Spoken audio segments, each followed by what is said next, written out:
Gusto nyo ba na umiyak siya pabalik sa inyo? Magmakaawa, yung tipong hindi niya kayang mawala yung love nyo sa kanya. Today, tuturo ko sa inyo ang isang simpleng ritual na maaaring maging posible yan. Pero bagong lahat, tingnan natin ang testimonial ng isa sa nagpagawa sa atin ng obsession ritual. Ano? Sabi niya, hello po Sir Francis, update ko lang kayo. Sobrang saya ko po kasi nagkabalikan na kami ng partner ko.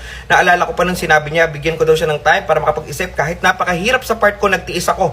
Hanggang sa dumating yung araw na talagang umiiyak siya sa akin at sabi niya nakapag-decide na daw siya ituloy namin ang relasyon namin.